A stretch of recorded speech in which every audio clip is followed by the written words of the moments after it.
што Бог е жив. Искрено да бидам, оваа дел се уште не се стигнала да го прочитам, меѓутоа, знаејќи ги претходните и знаејќи ги емоциите кои што тие ги предизвикуваат кај луѓето, сигурна сум дека и ова дело ќе бие да промени на подобро голем број на животи. И мојата порука овде е на присутните да ја пренесат што е можно повеќе пораката која ќе ја добијат овде од почитуваниот Мичо Димовски и секако уште повеќе со купување и предавање на неговата книга. Што тој самиот милува да каже, ништо не е случајно и сметам дека не е случајно тој што тој е вечерва овде со нас, а извично вие сите сме тука кои се окаш голем број. Би сакала да се благодарам на сите, а посебно на гостите за нивното присуство вечерва и секако ви посакувам една пријатна вечер која што верувам дека ќе има. Уживете. Благодарам. Пред се едно голямо благодарам до господја Анита Димова Каракутова, која што повторно возможи да бидеме овде како гости и од срце благодариме на целокупната организација.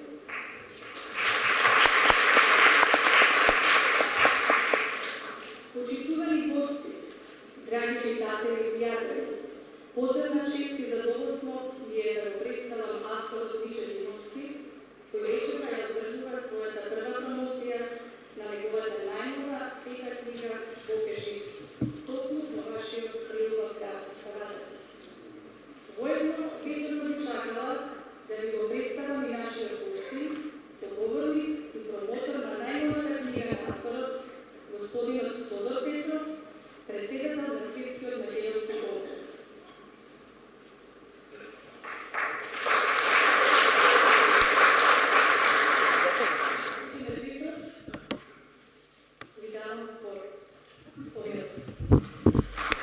Добро вечер. За многу години свети Архангел Михаил. Здравје за тие што ја имат оваа домашна слава и го носат ова свето име. До сега сум промовирал многу книги за безброј автори. За прв пат авторот е мој личен, долгогодишен брат во Господа, другар и соборец во македонските работи. Се трудев да бидам непристрасен. Возлюбени вистинолюбци, почитувани браќа и сестри, боголюбци. Бог е жив е исконска промисла, огласена од просветлените. Слугите на ѓаволот во неа не веруваат и не избираат средства таа вистина да ја обезгласат. Но Бог е над се и над сите и не постои сила што таа вистина за него некој може да ја прикрие.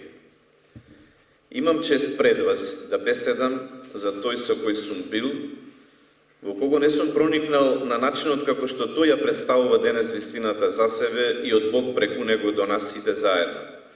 Се додека не ја прочитав исповедта за него и неговата душа, во делата најголемата вистинска тајна на светот, вистината за вечноста и Бог е жив. Сведоштвото за неговиот живот е дел и од моето минато, заради приватноста и службеноста, на времето зад нас во Светскиот македонски конгрес и во македонските работи.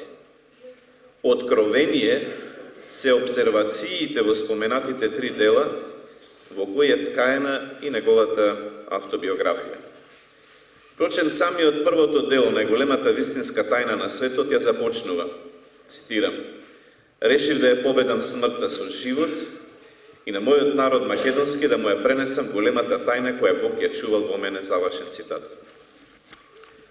И Ниче почнува да зборува за себе, од другата страна на животот, за светот од онаа страна на смртта, која се уште е енигма, која започнува, кога започнува и колку смртта живее, со пораките за Македонија и за македонците, бидејќи во Македонија го открива кодот на вистината и кодот за Вселената. Ниче Димовски за тие кои не го познаваат, роден е на 9 октомври 1964 година во Скопје. Неговиот живот полн со патување, доживување на сите меридијани на земјината топка и искуствата од хоризонтот кон сонцето после секој предизвик во неговото тело и душа, го будат од еден, за да премине во светот од другата страна. Спознаеноста за себе и за другиот свет после будењето од кома ја споделува со македонците во Македонија. И тоа го прави на извореден и едноставен начин за теми кои во науката досега важеле за деликатни, предизвикувајќи внимание во јавноста и меѓу експертите. А се е толку нели едноставно. Важна е мислата и незината материализација. Следи ги законите на природата, кои се многу едноставни и за секоја енигма има решение и одговор. Ниче Димовски денес е дипломиран економист, успешен бизнисмен, реализиран семеен човек и татко на 3 деца. Ниче Димовски денес е собственик на успешна градежна компанија Македон Бетон со видливи и бројни резултати. Таа животна голгота го кали за да преброди клиничка смрт во 1997 година, кога доживува длабока духовна трансформација, што дава нова содржина во неговиот живот. Врши трансмисија на знаење и искуства за човекот и за светот, за времето и просторот, за движењето и енергиите. Неговите дела се животна сторија, сегментирана во настани од места на енергетски полиња, каде што душата лета во Вселената, проткаени со мудрости од минатото, од луѓе кои оставиле трага во човештвото како патоказ за иднината. Велиме просветлените кон останатите заради развојот на цивилизацијата. И тоа го прави многу просто и вешто. Од својата 33 година Ниче Димовски копа по вистината за да навлезе длабоко во мислата и душата, спознавајќи ја креацијата и доаѓајќи до креаторот. Молкот за вистината всаден во неговата душа тој го огласува во својата прва книга, насловена Најголемата вистинска тајна на светот во 2009 година. Чекорејќи по тајните, Ниче Димовски во 2012 година допира до вистината за вечноста, во која објавува дека душата постои, во другиот свет присуствува на својот погреб, моделира техника која ја именува нанониче метод, со кој што за 7 дена нуди препород во животот на луѓето, што до тогаш никогаш не биле така третирани во светската литература. Неговите дела се уникатни и неповторливи. Најголемата вистинска тајна на светот, објавена во 2009 година, е своевидна азбука на една нова македонска Библија. Вистината за вечноста, пак објавена во 2012 година, е порта кон душата, а нанониче методот на законот за вистината, објавена во истата 2012 година, е алатка за патот кон креаторот. За во последното негово дело Бог е жив, објавено годинава, чија што промоција денес ја вршиме, да отвори портал за душата кон небото и универзумот. Неговата мисла во Бог е жив креира дела, визуализира стварност која доаѓа, која сите заедно ја пресретнуваме. Ниче Димовски поттикнува на будење, напуштање на стравот поради незнаење, за наоѓање на мирот во себе си, преку љубовта ја пренесува душата во вибрации со фреквенцијата на Создателот, затоа што за Создателот не постојат прашања без одговор, не постојат проблеми без решение, нема желби кои се неостварливи. А за тоа потребно е да се ослободи душата и да се користи најмокната енергија во себе си, да се пронајдеме со Бог во нас. Најголемата вистинска тајна на светот секого го буди од животот кој спие, кој по инерција е дел од сето околу нас, та туги и други го шуткаат низ просторот и времето. Најголемата вистинска тајна на светот продира во душата и ве носи на вистинскиот пак до среќата, љубовта, здравјето и убавото, по кој секој човек опнее. Со голема брзина ве става во акција која ви создава позитивна енергија, ослободувајќи ве од сите предрасуди. Чувствувате дека повеќе не сте осамени, неразбрани, и смеани, дека Бог и покрај се е со вас и во вас, затоа што вие верувате. Книгата поучува на едноставен начин, со помош на нова парадигма, да се постигнат и остварат соништата и копнежите. Книгата поучува и потврдува дека неодговорени прашања и нерешливи проблеми не постојат. Во неа со техниките со кои се плови среќно низ животот, низ сите цели и харидби. Таа открива тајни за кои луѓето поради страв не говорат. Ја открива моќта на автосугестијата со која што луѓето можат да се излечат од најтешките болести до невозможното, да се измами смртта и да се продолжи животот. Или болеста на телото како состојба на духот. Со неа човекот се ослободува од изговорот на стереотипите и од стравот кој го попречува неговиот развој. Најголемата вистинска тајна на светот го докажува откритието на векот дека тајната на Богочовекот е во нас самите, во моќта која се поседува. Вистината за вечноста ја открива најкомплексната материја во универзумот и незината моќ, мозокот, како креатор на слики и мисли во композиција кои го создаваат и менуваат светот. Ниче Димовски ја анализира подсвеста која досега несвесно сме ја користеле, се до откривање на наједноставните техники, објаснети во книгата Вистината за вечноста. Вистината за вечноста ја открива моќта на мислата и техниката со која може да се добие се што се осмислува. Учи на заштита од најопасното оружје зборот, кое премногу убива. Подучува на простување и така наречено миење на душата, како продолжение на животот со љубов, ослободени од тежини кои самите си ги товариме. Оваа книга дава моќ за себеспознавање и нуди вештини за она што се посакува, но и укажува на вистината дека пречката за среќа и успех не е во никој друг, туку во нас самите, поради грешни мисли кои генерираат негативна енергија, несреќа и неуспех. Во нас самите, во нашето семејство и околината. Последната книга, Бог е жив, е патување на авторот низ вистината со душата на ангела, на која постсмртно и ја враќа љубовта, за да како ангела, повторно полета во Вселената и вечноста. Ангела како дел од душите на оние кои пред 100 години во балканските војни ги изгубија животите, за да ја обединат татковината, поделена и распарчена со договорот во Букурешт од 10 август 1913. Во оваа книга, авторот Ниче Димовски упатува на вистината и на љубовта како најмокно оружје во Вселената, нуди само спознание за безсмртноста и вечноста на животот, наведува на законот за привлекувањето, за несвесното како подсвесно и предизвикот да ја совладаме подсвеста во свест, бидејќи таму се крие кодот на вечноста. Бог е жив е парадигма на вечноста на животот во креацијата на мислата. Денес и науката со квантната физика трага по одговор на прашањето: постои ли живот после смртта? За смртта како фрагмент на свеста, за времето и просторот како оружје на умот. Во книгата Бог е жив, Ниче Димовски разговара со душата на ангела. Во тој разговор Ниче Димовски ја раскажува својата животна сторија со искуствата и знаењата, како порака до читателите на патот до вистината за човекот, Богот и Вселената, за да дојде до вистината. Бог е жив.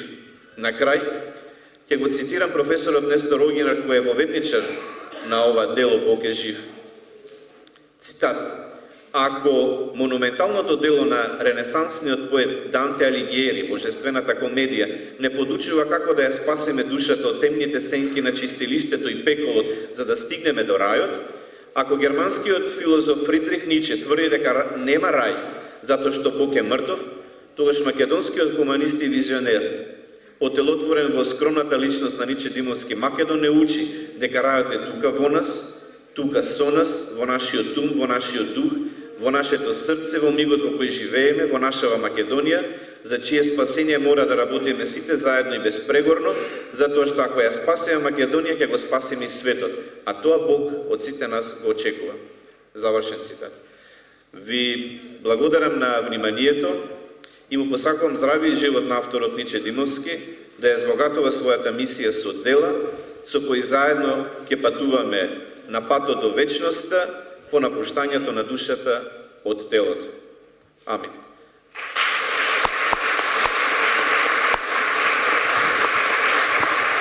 И секако, книгата прочитајте ја, за да спознаете многу вистини за себе, за Бог и за Вселената. Ви благодарам.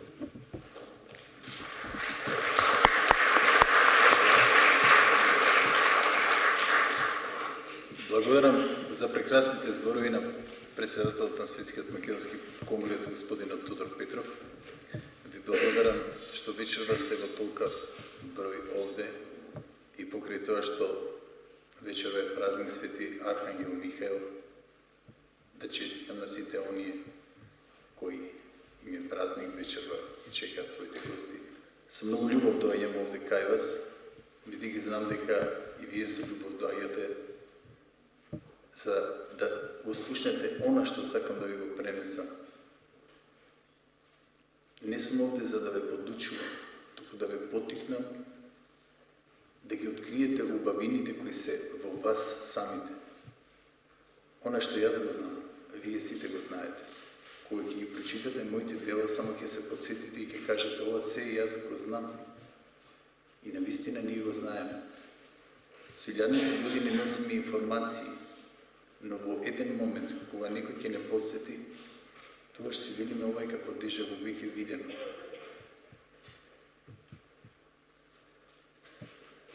Вечерва ќе говорам за најтешките филозофски прашања, меѓу кои на првото е прашањето дали постои креатор, создател, Бог, Господ, како што го нарекува црквата. Ќе се потрудам да ви дам одговор на најтешките прашања. Дали Вселената има крај, и ако има крај, што има позади тој крај? Дали ние сме безсмртни? Дали после нашата смрт душата оди негде? Што се случува со нас? Како настанало времето, просторот, енергијата, материјата? Ако има создател, кој него го создал? Кои се неговите предци? Сите тие информации ги имаме сите ние. Но еден кој ќе ги каже веќе, кој ќе ги поврзаме коцките со науката, веќе ќе сватиме дека тоа навистина е така. Јас доживеав една клиничка смрт каде што влегов во еден паралелен свет и она што го видов не може да го говорам бидејќи претходно читав литература која е само научно покриена и не верувам во научна фантастика. И токму и затоа морав да ги сублимирам сите можни науки. Кога веќе бев сигурен, открив 5000 докази кои покажуваат со прст кон некој планет, создател, креатор, тогаш веќе седнав и се она што го доживеав и видов и што научив и од сублимирање на сите науки го ставив на хартија. Вечер може од мене да побарате одговор на било какво прашање. И верувате, јас ќе ви го дадам. И кога ќе го кажам, вие ќе знаете дека и вие сте го знаеле предходно. Затоа, како едно големо семејство, бидете слободни и на крајот поставете прашања за било што сакате. Значи, ова не е класична трибина, не е класична промоција, ова е една трибина на која можеме да искомуницираме за се што ви интересира. Запомнете, јас секогаш велам мојот слоган е: не постојат неодговорени прашања и нерешливи проблеми.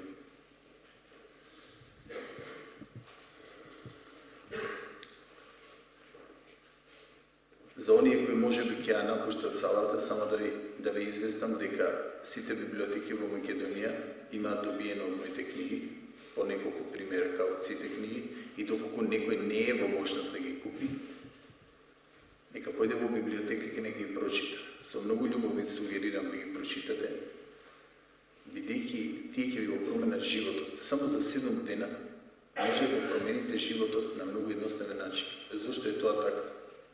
Ние сме единствените живи суштества на земјината топка на кој ни е дадена моќ во моментот кога ќе одлучиме да го промениме мисловниот процес, да го промениме нашиот живот. Секој од нас е она што се неговите мисли. 90% од луѓето се раѓаат заспани, живеат заспани, умираат заспани. Тие 90% од луѓето чекаат автобус на автобус кам станица каде што никогаш не поминуваат автобуси. Секој во животот мора да знае што сака. Кога знаеш што сакаш, сигурно го добиваш. Секој од вас денес е она што биле неговите претходни мисли, а од денес може да биде она што ќе одлучи да бидат неговите мисли.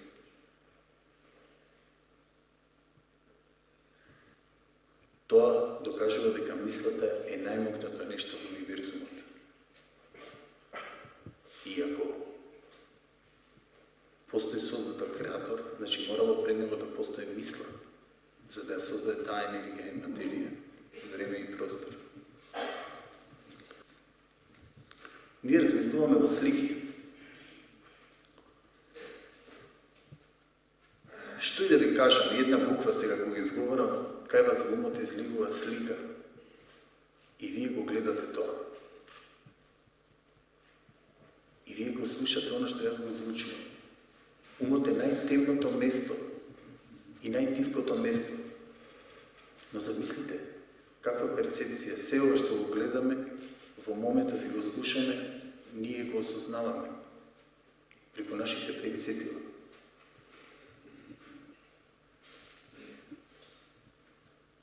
Значи, ние размислуваме во слики. За да ви докажам со еден едноставен пример, ќе ве запрашам дали знаете каде е Европа, Африка, Америка. Кај вас сега во умот излигува карта на светот и вие ги гледате континентите. Бидете искрени, да дигнете рака, кој ги види сега континентите? Еве, јас ги видов. Сега ќе ве прашам, дали некој го гледа изгубениот континент Лемурија? Еве, јас знам каде е. Дали има некој да знае каде е изгубениот континент Лемурија? Еве еден господин тamo на крајот, значи читал таква литература и знае каде е изгубениот континент Лемурија. Значи, тој господин ја гледа сликата и знае дека тој се наоѓа во Индискиот океан, кај денешните Малдиви. Вие ја немате таа слика. Мозокот осознаен со нова информација никогаш повеќе не може да се врати во првобитната состојба. Од овој момент вие знаете каде е Лемурија. За се е така во животот. Мало дете му даваш чоколада, тој осознава чоколада и ти никош не може да убедиш дека чоколадата не е убава. Адолесцент во пубертет води љубов, машко или женско осознава за секс и тој никош повеќе не може да се врати назад. Повторно ќе кажам, ќе потенцирам. Мозокот кој ќе осознае нова идеја никош не може да се врати во првобитната состојба. За да ви докажам колка е моќта на мозокот, кој ние не можеме да го контролираме, се до моментот додека свесно не започне да имаме мисловен процес, ќе ве замолам да не размислувате на ова што ќе ви го кажам сега. Не размислувате на розов слон. Изгрешихте. Сите мислите на розов слон. Знам. А да ве замолам да не мислите на лимон. Лимон кој сега е во вашата уста. И замислете, не можете да го излажете мозокот. Започнуваат железите да ви лачат, дури и мене. И покрај тоа што знам што ќе ви кажа. Значи, мозокот не можеме да го излажеме. Сите можеме да ги излажеме. Нашиот мозок не можеме да ги излажеме. Зошто е тоа така? Мозокот се дели на свест и подсвест. Само 5% во моментов ние користиме. Замислете, само 5%. 95% од мозокот е во една состојба на спиење. Но тој ги меморира сите информации во моментот што се случуваат. Значи, вие точно преку 5 сетила ги собирате сите информации и после 30 години со хипноза некој да ве врати во овој момент, вие ги чувствувате каде седите, дали ви е ладно, дали ви е топло, дали ве стега чепите, дали имате физиолошки потреби, ме слушате мене и уште илјадници информации, воздухот, светлата, се комплет. И замислете по 30 години, 40, некој да ве врати во овој миг од хипноза. Вие се ќе му кажете дури и за вашите емоции. Бидејќи јас сега додека говорам, вие водите диалог во вашиот ум. Тоа е многу нормален и природен процес. Кога некого ќе видиме на улица дека се зборува, кажаме, велиме човекот забега. Не тој само го звучува она што го врти во својот ум. Ние сите тоа го правиме. Значи, сите информации се меморираат во подсвеста од нашето раѓање до нашата смрт. Сите информации.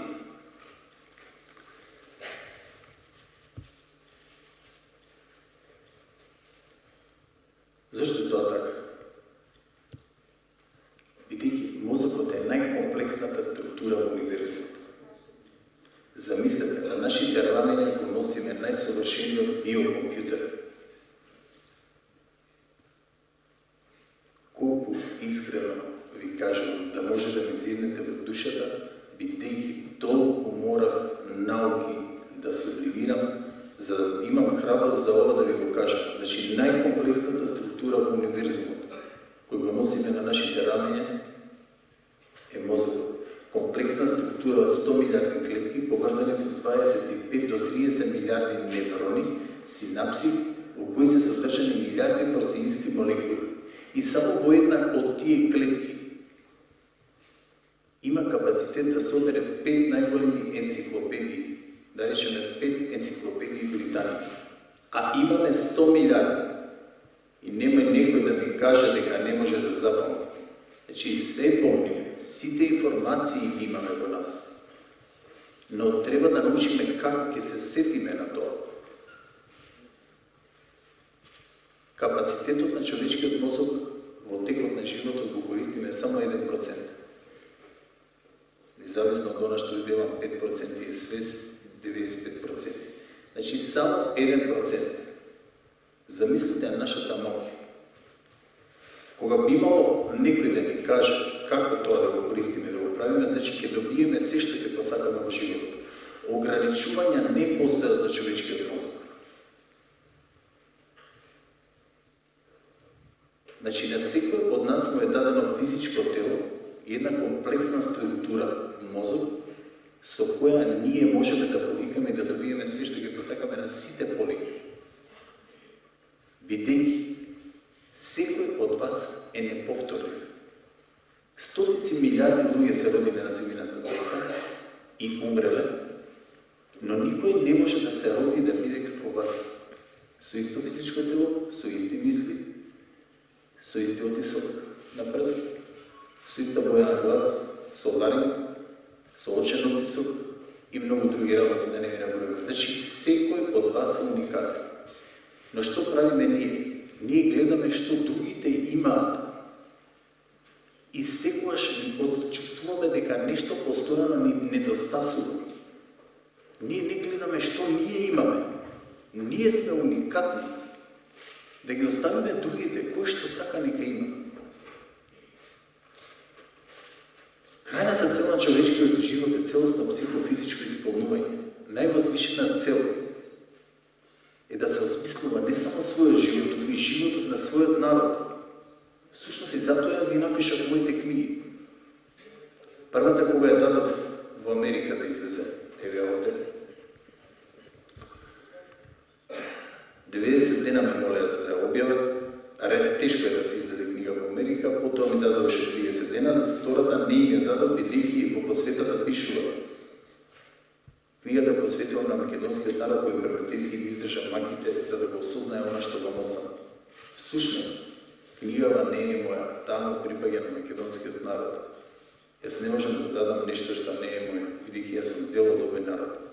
Значи, мене ми било дозволено да видам нешто, да осознам, со наука да го покријам, да испадам една нова научна теорија, која преку книгата Бог е жив, реално, ако заживее, разговараме за една наука.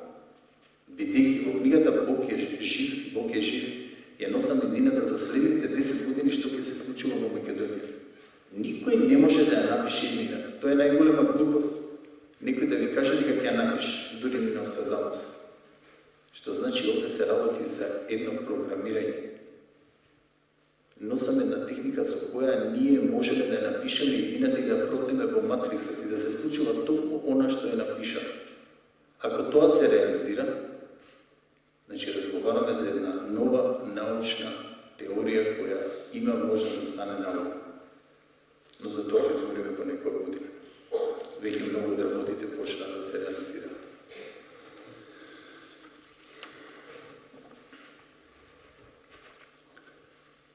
Веќе да сакам да ви говорам за моите која ние имаме, за нашето здравје, за нашата среќа, за нашите мисли. Дневно имаме околу 100.000 мисли, од кои 80% се негативни мисли. Замислете, 100.000 мисли по текот на 24 часа, а само 20.000 се позитивни, останатите се негативни. Постојано бараме нешто ни недостасува. Зошто е тоа така?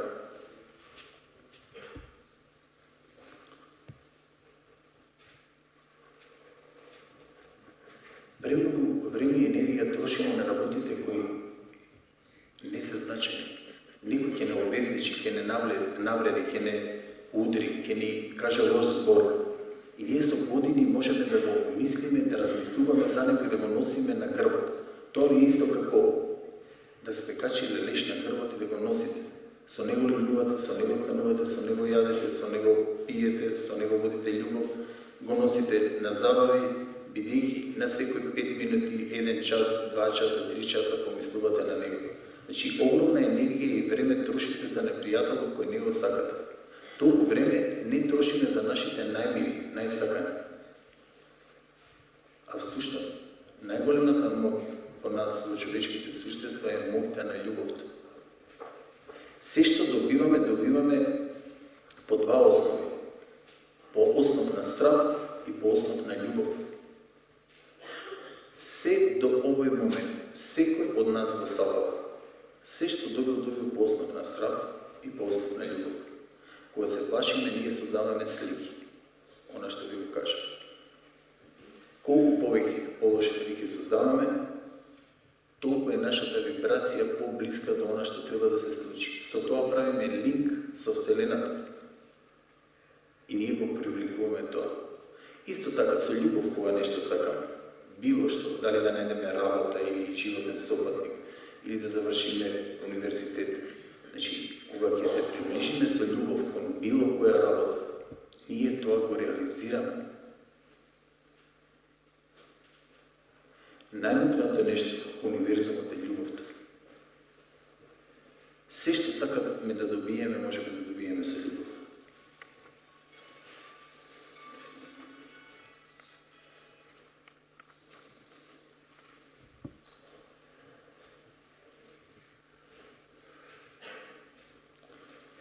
Мислите имаат огромно влијание врз нас луѓето. Секој од нас се род на своите мисли и мораме сериозно да го сватиме расипаното влијание на мислата за неуспехот, кои не лишуваат од можностите да се издигнеме над просечноста. Мислата има огромно влијание на телото. Сила која дури сега почнува да се осознава и сериозно да се истражува. Мислата има мој да предизвика слични појави како во електрониката. Кога частичките на живата материја се променуваат од позитивни во негативни. И тие во телото предизвикуваат несакани последици. Кога имаме негативни мисли, кај нас се создаваат сулфоцијанати, горчина во устата, не мирисе потта. Значи, тоа се отрови кои се аналогни на отровите кои ги имаат змиите. Но змијата има кесичка и ги складира во кеса. Тоа е предизвикано од страх и гнев. Но ние, бидејќи немаме кеса, тоа се распространува од целото наше тело. И кога размислуваме за нешто што не сакаме, кога имаме негативни мисли, ние сме под стрес, најопасното оружје на денешницата.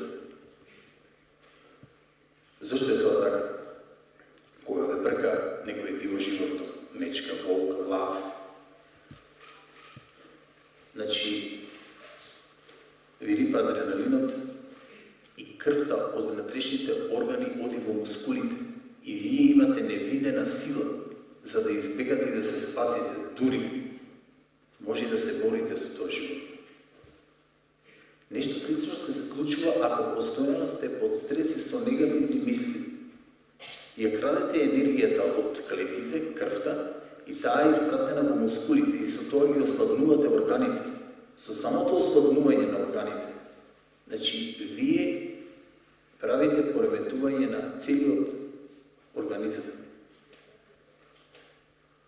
Ако на ова се додаде и нездрава храна, во смисло на пржена, варена или било што хемикалии од сокови, од алкохол, тоа уште повеќе го ослабнува организмот, бидејќи за тоа да го абсорбира организмот потребни се ензими кои ги црпе од клетките. Затоа нутриционистите препорачуваат сирова храна која се јаде жива, бидејќи кога се јаде жива, таа директно влегува во крвта и воопшто не троши ензими на организмот. Значи, ние не сме свесни колку и духовно и физички го труеме телото. На некој начин сме најголеми непријатели на нашиот организам, а многумина од нас тоа го прават несвесно. Значи, храната сама по себе е здравје и отров во зависност од тоа што ние конзумираме, што внесуваме во нашето тело. Затоа често пати некој што е посиромав е поздрав, бидејќи не внесува отрови за кои некој што има пари мисли дека би бил среќен кога би јадал убава храна, месо и други работи.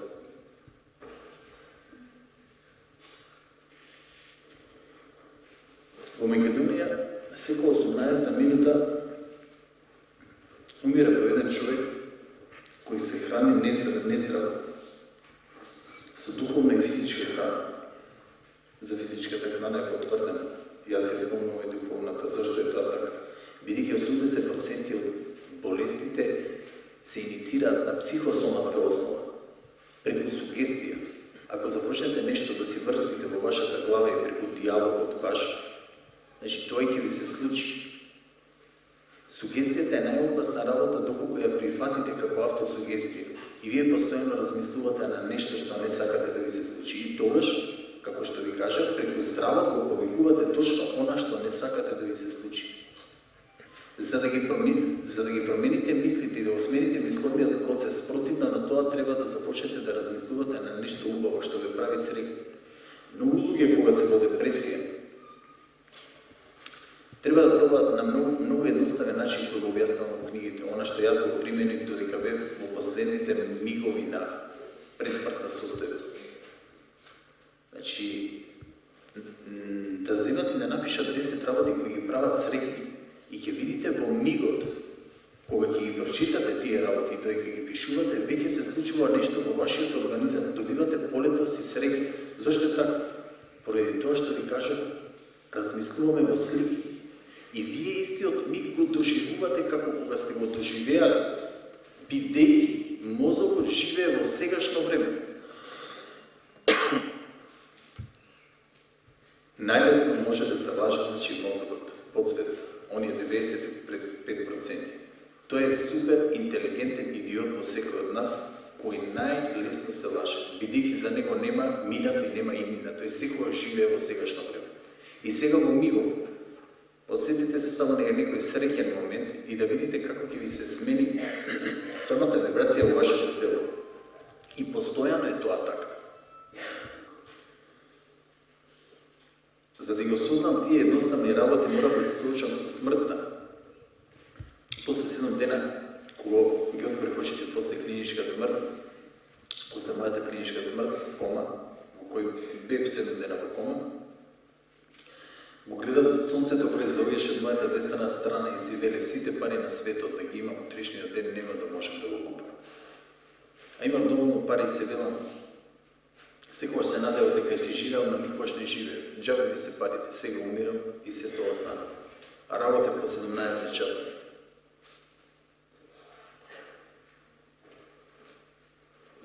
мислат дека кога имаат пари се среќни. Среќата е состојба, навика, не е емоција, таа е релативна работа. Среќата зависи од нас самите, дали ние сакаме да бидеме среќни.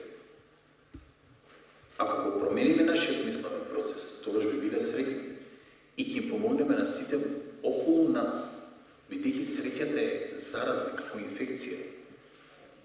Кога ќе влезете во автобус, може сте гледале клипчиња и започнете да се смеете, ќе почнат да ви гледаат чудно. И започнуваат сите да се смеат. Цел автобус ќе се смее и не знае зашто се смее. Помладите знаате, ви гледам се смеат, гледате на клипчиња, значи тоа е многу нормално. Зашто е тоа така? Бидејќи среќата е заразна, исто како прозевањето. Кога се прозева еден човек, го гледаат другите и во моментот мозокот реагира бидејќи живее во сегашно време. Ви кажувам, премногу едноставни работи. И сега некој ќе каже колку едноставно. Да, едноставно, затоа ви реков на почетокот. Вие се ова го знаете. Само некој треба да не иницира, секој од нас го знае ова.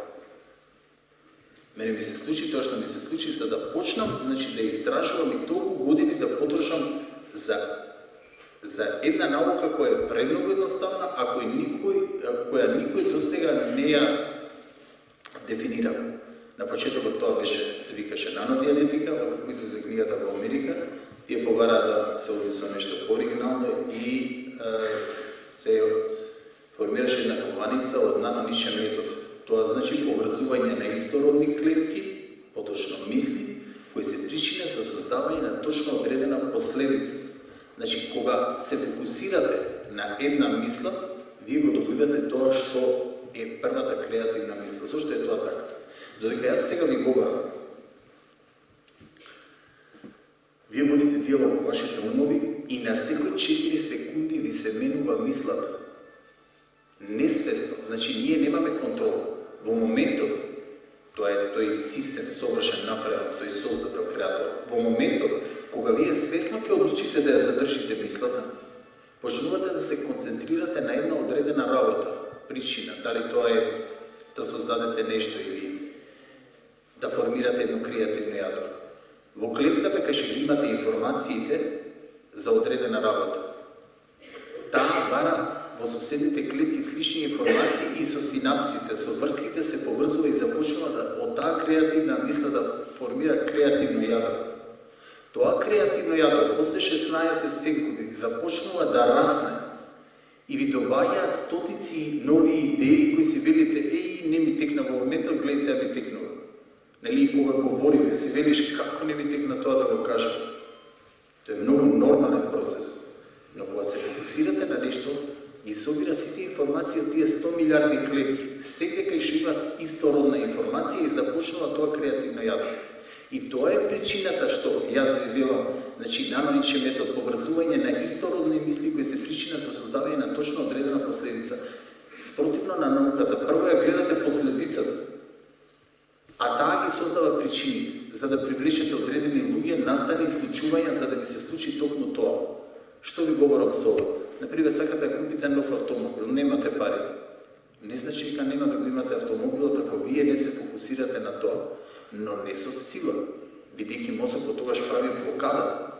Значи, вие треба да верувате во тоа. Верувањето го ја предизвикува вибрацијата за да направите фреквенција. Тоа е една екзактна наука. 1 и 1 се 2 и никогаш не може да биде друго. Значи, ние правиме линк со нешто во универзумот со кое започнуваме да привлекуваме настани случувања, луѓе, за да го добиеме токму она што го сакаме. И токму затоа велам не постојат неодговорени прашања и нерешливи проблеми. Каде се фокусираме? Тоа добиваме. Се она што се нашите претходни мисли, тоа сме ние денес и ништо друго.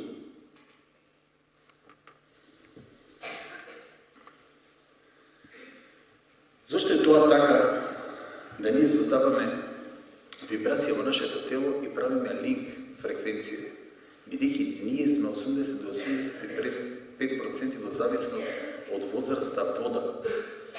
Водата е најлесната материја која може да прими информации. Значи, водата има меморија и водата има вибрација.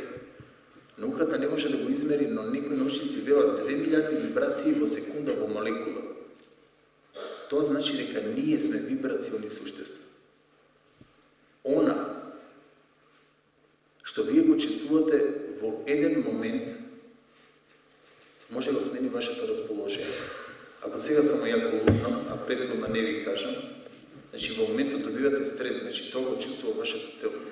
И ви треба неколку секунди да се вратите во нормал.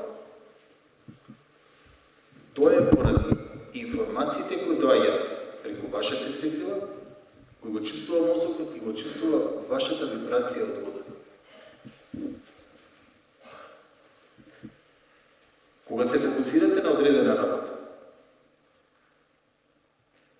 вие го добивате токму она што го сакате. Значи, за да ви биде по-сликовито, бидејќи размислуваме од слики, ќе погледате што се случува во човечкиот мозок. Значи, оваа жена е фотограф која испраќа од работа да фотографира, но треба да фотографира свадба. Или најнесакам да фотографира свадба и вечерки, бидејќи нејзиниот сопруг ќе изневерува на нејзината свадба и остава. Таа не може, а да не се вратат сликите кои ги гледа. Значи, еве, сега се гледа со сцената свадба со самото тоа што таа помислува на тоа што се случи. Значи, таа не може да го излаже нејзиниот човечки мозок. Еве клетките и синапсите. Погледнете како е поврзан човечкиот мозок. Погледнете како е тоа една мрежа испреплетена. Еве во синапсите. Погледнете. Значи, милиарди електрицитет, ваков струја има во нашиот мозок. Секоја секунда. Како громови да удираат. Постојано ова се случува. Научниците велат, користете го мозокот за да не го изгубите. 40% од овие синапси се губат кога вие не работите ништо, не интелектуално поле, не читате книги, не сте активни на поле на размислување. Значи 40, погледнете што се случува со мозокот. Постојано крводелици. Значи невиден електрицитет. Кај секој од нас, тие 100 милиарди клетки поврзани со 20 до 30 милиарди евро. И замислете во овој капацитет само во една клетка може да собере 5 енциклопедии британски.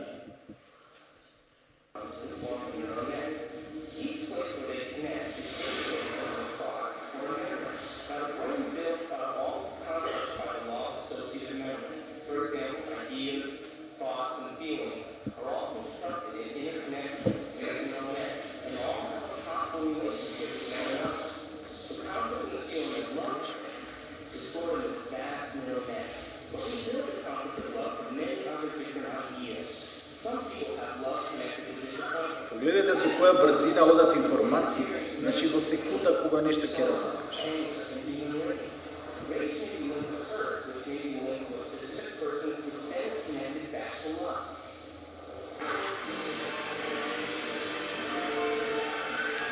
Сега ќе видите што прави хипоталамусот во телото. Значи во нашиот организам има хипоталамус кој произведува пептиди. Тие пептиди не принудуваат да правиме многу чудни работи и стануваме зависници од дрога, од цигари, од алкохол, од секс, од многу работи. Кај сме ги фокусирале мислите, тоа не се случува. Тие пептиди значи се множат со многу голема брзина. И ние се чудиме зошто ни се случува нешто и постојано бараме причина во надворешниот свет, а не сме свесни дека тоа што ни се случува е всушност во нашиот внатрешен свет. Ево хипоталамусот. Гледате што произведува тој. Секој човек што размислува всушност тоа е и тој самиот. Хемикалите, пептидите кои ги произведува, се множат со огромна брзина. И сега погледнете каква реакција има тие на секој поединец различен. Верувајте се, надам дека не ви за време, ова е многу битно. Значи може со едно предавање да го промените вашиот живот, да добиете се што ќе го сакате. Ако сте свесни што се случува во вашиот мисловен процес и во вашиот организам. Ова е најдоброто место каде што сте можеле да бидете вечера. Верувајте, најистрено ви кажам.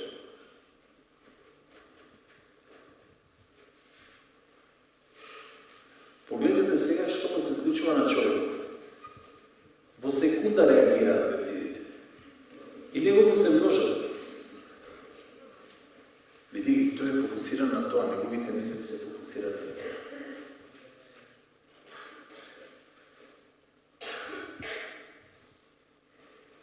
Тие ги користат истите приемници, значи пептидите ги користат истите приемници што ги користи дрогата.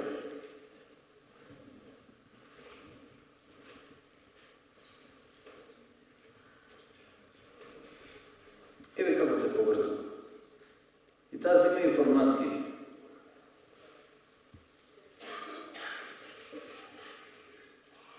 Сега овде многу убаво сликувањето објаснато, погледнете ги сега што се случува со пептидите. За да го направат филмот многу интересен, го анимирале, го направиле цртан филм и толку сликовито објаснато, поради она што јас ви велам, ние мислиме во слики, за кога ќе го видите никогаш да не го забравите. Она што се случува во мисловниот ваш процес. Значи, таа сега ги гледа всушност пептидите. За секоја личност различна.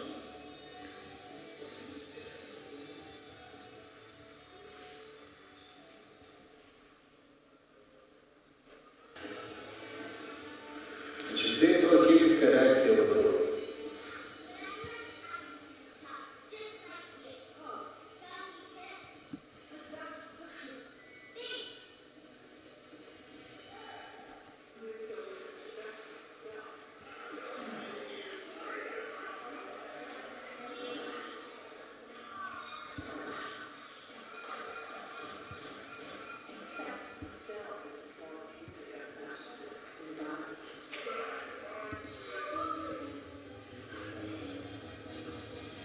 Еве, значи, проработуваат пептидите за храна.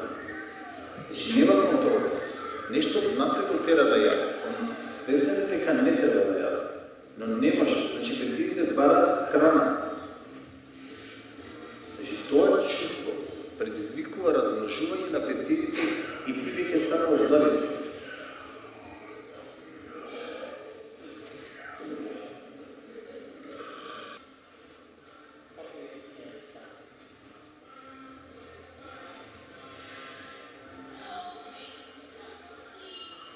Еве, некој се сожалува и постојано тие мисли. И тие пептиди ќе се зголемуваат на процесите, ќе докажува дека тоа навистина се случува.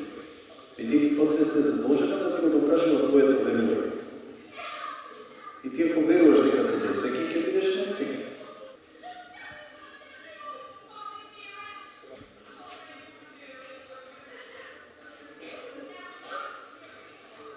Значи, таа ги привлекува токму тие случувања кои не ги сака, и ќе размислува на тоа.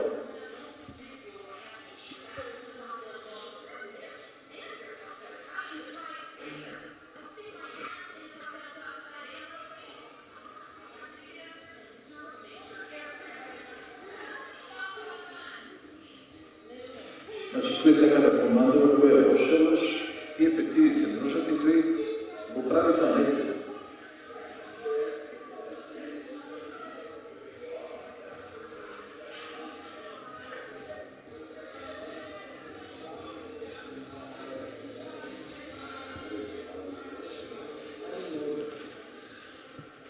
Значи, што се случува со пептидите? Пептидите се исто како леукоцитите, белите крвни зрца, но белите крвни зрца, кога ќе имате инфекција, мозокот дава команда да се множат и тие го напаѓаат непријателот, го препознаваат и го убиваат.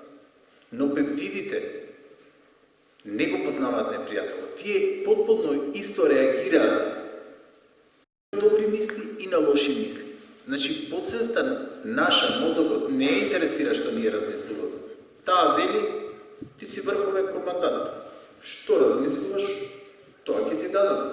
Размислуваш за позитивни работи, ти се множат позитивни пептиди. Размислуваш за негативни работи, се множат негативни пептиди.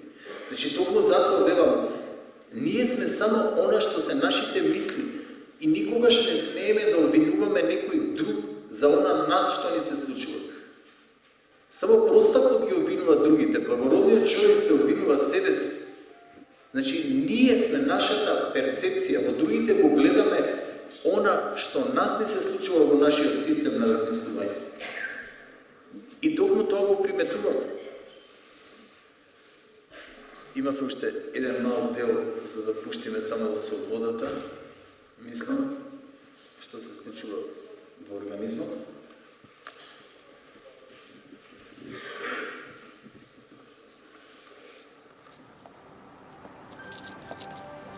Subway exhibit comes to us from Japan and Mr. Masuro Emoto. Mr. Emoto became terribly interested in the molecular structure of water and what affects it.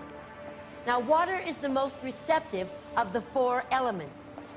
Mr. Emoto thought perhaps it would respond to non-physical events. So he set up a series of studies, applied mental stimuli, and photographed it with a dark field microscope. This first picture is a picture of water from the Fujiwara Dam. And this picture is the same water after receiving a blessing from a Zen Buddhist monk. Now, in this next series of pictures, Mr. Emoto printed out words, taped them to bottles of distilled water, and left them out overnight. This first photograph is a picture of the pure distilled water, just the essence of itself. These subsequent photographs, as you can see, are each different. This is the chi of love. And we move along here to thank you. And you can see where he taped that to this bottle here. But if you read Japanese, you already knew that. Now, Mr. Emoto speaks of the thought or intent being the driving force in all of this. The science of how that actually affects the molecules is unknown, except to the water molecules, of course. And it's really fascinating when you keep in mind that 90% of our bodies are water.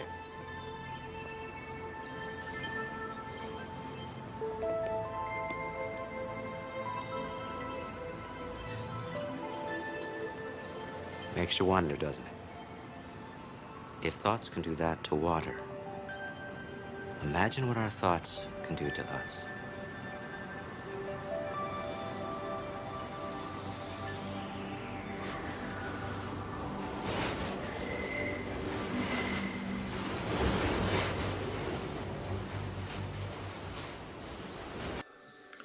Токму така. Значи, што може да ни направат негативните мисли, негативните медиуми? Не гледајте негативни. Значи, медиуми, филмови, кои ве плашат, кои ви создаваат болка, бидејќи со тоа вие влијаете на вашиот организам преку водата. Ви се случува нешто страшно во организмот, а вие не сте свесни за тоа. И после кога одите да спиете, значи, доживувате, имате лоши соништа и наутре доживувате нешто како да вие цела ноќ сте орале и сте копале, а не сте спиеле. Значи се осеќате заморени, затоа навечер пред да легнете. Значи мислете на убави работи. И на крајот кратко би ви кажал за книгата Бог е жив. Ако се има свој почеток во Вселената, мора да има свој почеток во времето, просторот, енергијата и материјата. Но некој требало предходно тоа да го осмисли добро, некој планер. Значи морало да постои мисла. Тој планер во една секвенца, значи науката сега во 21. век, значи докажа дека се е започнато, се има свој почеток и започнато е да постои времето, просторот, енергијата и материјата. Тоа беше сензационално откритие, да имаат храброст научници да го кажат тоа. Ако е тоа така, значи мора негде во универзумот да постои универзална интелигенција, планер, креатор, создател, Бог, Господ, како што го нарекува црквата. Како тој тоа го направи? Во една секвенца, дел од секунда, ја расправил целата интелигенција и енергија и ја вградил во се ова што го гледаме. Значи, тоа дека и ние сме дел од него. Ако ние имаме љубов, и тој има љубов, ние бидејќи имаме емпатија, и тој има емпатија, значи тој се чувствува со нас, не сака, но ние не можеме да го разбереме неговиот јазик. И токму затоа, сега, последниве години, се со поголема брзина се приближуваме кон мислите на тој креатор, научно. Значи, науката докажува некои работи кои што се непоимливи. Ако некој ги кажал пред 10 години, ќе го направиле луд. Двајца професори, како што ви кажа, од Аризона и од Оксфорд, значи, истражуваат една наука од 96-та година за постоење на душата. И тие изфрлат една нова научна теорија, каде што во минатата година имаше на сите медиуми и сега има на интернет, значи, откритие на векот, велат душата постои. Тврдат дека душата се наоѓа во пинеалната жлезда, овде во мозокот, и ние сме безсмртни. Значи, после нашата смрт, информациите во квантни честички продолжуваат во универзумот да обстојуваат, да живеат. Тоа беше навистина сензационално откритие. Бидејќи треба да се има храброст да се каже тоа. 6 месеци како јас сето тоа го објавив во Вистината за вечноста, во оваа книга, научниците изфрлија таа научна теорија. Морам да бидам искрен дека ми беше драго, бидејќи јас 14 години претходно ми беше непоимливо дека еден ден јас ќе објавам што имам видено во паралелниот свет. Значи, токму тоа јас што видов, значи, токму тоа тие го објавија, постоењето на душата. Кога јас паднав во кома, значи се одвоив од моето тело и воопшто не ме интересираше за моето тело. Значи бев свесен дека сум умрен. И се беше во прекрасни бои, музика, светло, однесување, комуникацијата беше телепатски со Исус, она што го гледав. Но јас не можев да говорам за тоа, бидејќи јас претходно не верував во тоа. И ако споредиме сега да бидам искрен, повеќе бев атеист него теист. И затоа ми треба 14 години и многу храброст за да го кажам она што го видов. И може би за моја среќа добро е што научниците ја изфрлија таа научна теорија. Но, па тоа ме наведе на нешто друго, кај што ви велам, значи, поврзување на истородни клетки кои се причина за создавање на точно одредена последица. Преку тоа истражување дојдов до откривање на една цела наука. Наука за програмирање во индивидуалната свест и во колективната свест. Значи, ние се програмираме. Како и што ви кажа. Значи, мозокот проширен со нова идеја, тој никогаш не може да се врати во првобитна состојба. Вие од вечер, значи, примате една програма, оние кои внимателно ме слушаат, дури тие што не ме слушале, тоа е меморирано во нивната подсвест. И некогаш ако слушнат слична информација на ова која јас вечерва говорев, ќе речат, ова ми е дежаву, негде сум го слушнал. Може би нема да се сетат дека јас сум го кажал тоа. Но вие имате информацијата. Значи, ние многу лесно се програмираме поради пептидите и поради водата. Токму и затоа ви го покажа филмов. Значи, некој може смислено да не програмира преку сугестија, а ние ако прифатиме тоа како автосугестија, значи можеме да влеземе во еден лавиринт кај што можеме да бидеме изманипулирани. Сето оно што го имам видено, што го имам осознаено, што го имам прочитано, го имам сублимирано и го имам ставено во моите дела. Настојував книгите да бидат по најниска цена, бидејќи мојот живот никогаш не зависел од тоа, затоа што работам со многу профитабилен бизнис. Долги години од 89 работам приватно. Книгите ги имате, оние кои не можат да си дозволат, значи ги имате и оде во холот, оние кои не можат да си дозволат, повторно ќе кажам, ги имате во библиотеките. Пробајте ги, дајте ги на луѓе, нека ги прочитаат кои се во депресија, кои се во тешка болест, во предсмртна состојба, независно. Значи, моите истражувања покажа дека луѓе во последна 5-та фаза на рак, значи се враќаат назад, го регенерираат целото тело. Се што мозокот еднаш создава, повторно може да го врати во првобитна состојба. Нормално, освен екстремитети, не може се рака да ви порасне, не сме ние гуштери. Но се што е во основа психосоматско заболување може да го елиминира. Зошто е тоа така? Да речем, кога вие јадете мрсна храна, значи хемикали кога ставате, мрсна храна е, артериите ви се колку просторијава, да речем, замислете. И постојано маснатиите се лепат на цидовите и стануваат еден простор каде што само еден човек може да помине. На крај тој човек не може да помине. И тоа што дојде до запушување и мора да ви стават стент, байпас или не е битно. Затоа што тие артерии се запушени од мрсна храна. И тоа што дојде до срцев удар или до инфаркт, или до мозочен удар или до инфаркт и се случува најлошото. Ако сакате нешто да промените во вашиот живот, промените ги мислите и промените исхраната. Значи, јадете свежа храна, за да можете ги намалите маснотите во вашето тело и да елиминирате секоја болест. Значи, секоја болест се победува на наједноставен начин. Со менување на мислите и со менување на исхраната. Ви благодарам што бевте во толку голем број. Би ве замолил, значи, да ако ги читате книгите редоследно.